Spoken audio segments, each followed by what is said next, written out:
আমরা দেখতে পাচ্ছি যে আপনারা দাজ্জাল নিয়ে অনেক কথা বলছেন, তা আপনারা কি মনে করেন যে ইহুদি খ্রিস্টান বা আমেরিকা ইসরায়েল তারাই দাজ্জাল? আমরা দাজ্জাল সম্পর্কে একটা বই আমরা লিখেছি, যে আমাদের মাননীয় ইমামুজ্জামান লিখেছেন, দাজ্জাল ইহুদি খ্রিস্টান সভ্যতা।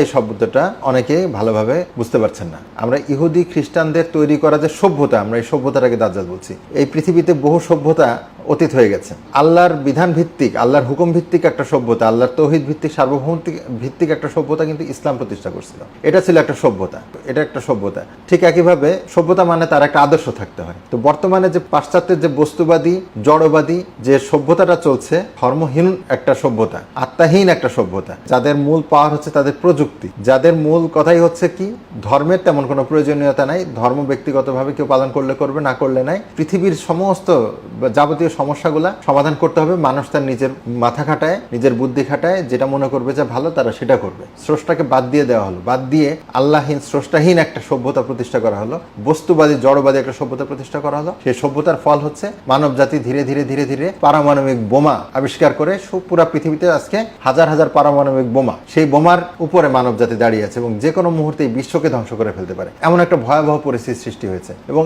এই সভ্যতা তাদের কাছে স্বার্থের উপরে কোনো কিছু নাই, জাতীয় স্বার্থই হচ্ছে। পুরা বিশ্বকে তারা 200 ভাগে ভাগ করে ফেলছে। এক একটা দেশ তার নিজের স্বার্থ নিয়ে চিন্তা করে, তার কাছে মানবতা বলতে কোনো কিছু নেই। নিজের দেশের স্বার্থের জন্য, নিজের জাতির স্বার্থের জন্য আজকে দেখতেছেন একটু জমি দখলের জন্য গাজায় সম্পূর্ণভাবে গণহত্যা চালানো হচ্ছে এবং তার পেছনে এই ইহুদিদের চালানো, অর্থাৎ ইহুদিদের সবাইকে আমি বলবো না, ইহুদিদের জাতিগতভাবে কোনো দোষ না। ব্যাপার হচ্ছে যে তাদের যে রাষ্ট্র যে শক্তিটা, তারা এই মুসলমানদের ফিলিস্তিন থেকে উৎখাত করার জন্য এলাকাটাকে একেবারে বলতে গেলে গণহত্যা করে মানুষহীন করে ফেলবে। তাদেরকে না খেয়ে মারবে, তাদেরকে দেশ থেকে বিতরণ করে মারবে, তাদেরকে বোমা ফেলে মারবে, তাদেরকে গ্যাস দিয়ে মারবে, বিভিন্নভাবে তাদেরকে হত্যা করে তাদের জমি লাগবে। এই যে নারকীয়তা তারা শুরু করেছে, এর পিছনে দেখেন ওয়েস্টের প্রত্যেকটা বড় বড় কান্ট্রি, তারা কেউ এর প্রতিবাদ করছে না। আমেরিকা প্রতিবাদ করছে না, রাশিয়া করছে না, কেউ প্রতিবাদ করছে না। এমনকি মুসলিম যে রাষ্ট্রগুলো, তারা প্রতিবাদ করতে পারছে না, তারা সক্রিয় কোনো কিছু করতে পারছে না। তাদের জনগণ হয়তো এটা ওইটা বয়কট করে একটা ভাব নিচ্ছে, কিন্তু যেটা করলে তাদের উপকার হবে এমন কিছু করতে পারছে না। ইভেন তাদেরকে যে ত্রাণ দিয়ে একটু খাওয়ার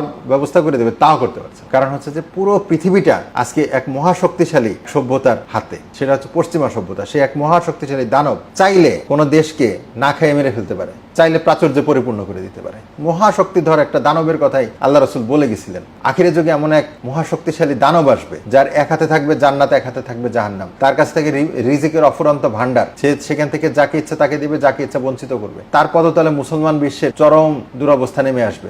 সেই দাজ্জাল হচ্ছে পশ্চিমা সভ্যতা। আজকে তারা ঐক্যবদ্ধ হয়ে সারা পৃথিবীর উপরে, পুরা পৃথিবী তাদের কর্তৃত্ব। আসমানে জমিনে কোনো একটা জায়গা বাকি নাই যার ভিতরে তাদের কর্তৃত্ব নাই। এই মুসলমানরা তাদের তৈরি করা বিধিবিধান মেনে নিয়ে, তাদের সার্বভৌমত্ব মেনে নিয়ে মুসলমানরা পৃথিবীতে বেঁচে আছে, তার পায়ে সেজদা করে আছে। এই কথা আল্লাহ রাসূল বলে গেছেন। তা আমরা বলছি যে আল্লাহ রাসূল সাল্লাল্লাহু আলাইহি ওয়াসাল্লাম ওই সময় একটা দানবের সঙ্গে একে তুলনা করছেন, কারণ ওই সময়ের মানুষ এই সময় বস্তুবাদী সভ্যতা এত ব্যাপক, এটা তারা বুঝতে পারতো না। আধুনিক যুগের মানুষই বুঝতে পারছে না, ওই সময়ের মানুষ বুঝতে পারতো না। এজন্য তাদেরকে একটা রূপক দিয়ে আল্লাহ রাসূল অ্যালিগরিক্যালি বুঝিয়েছেন যে একটা দানব আসবে, যার এক পা থাকবে মাশরিকে, এক পা থাকবে মাগরিবে, বিরাট এক ঘোড়ায় চড়ে আসবে, বাহনে চড়ে আসবে। এই বাহনটা কি? তার প্রযুক্তি।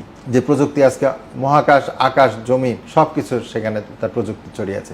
এই প্রযুক্তির কোনো দোষ নাই। প্রযুক্তির ব্যবহার হচ্ছে মানবতার বিরুদ্ধে। প্রযুক্তির ব্যবহার যখন মানবতার বিরুদ্ধে হচ্ছে, যারা এটা করছে তারা হচ্ছে সেই দাজ্জাল। পাশ্চাত্য বস্তুবাদী সভ্যতা হচ্ছে দাজ্জাল। এটা কোনো নির্দিষ্ট ব্যক্তি না যে ডোনাল্ড ট্রাম্প দাজ্জাল বা আমেরিকা দাজ্জাল, না, এই গোটা সভ্যতাটাই দাজ্জাল। আল্লাহর হুকুম বলতে কোনো কিছু নাই, ধর্ম বলতে কিছু নাই। মানুষ নিজেদের স্বার্থে ব্যক্তিগত পৃথিবীর পার্থিব প্রয়োজন পূরণের জন্য যা করবে তার নিজের ইচ্ছা মতো করবে। এখানে ধর্মের কোনো ব্যাপার নাই। এই যে একটা ধারণার উপরে 500 বছর আগে থেকে পশ্চিমাদের যে সভ্যতাটা গড়ে উঠেছে, সেই সভ্যতাটাই হচ্ছে দাজ্জাল।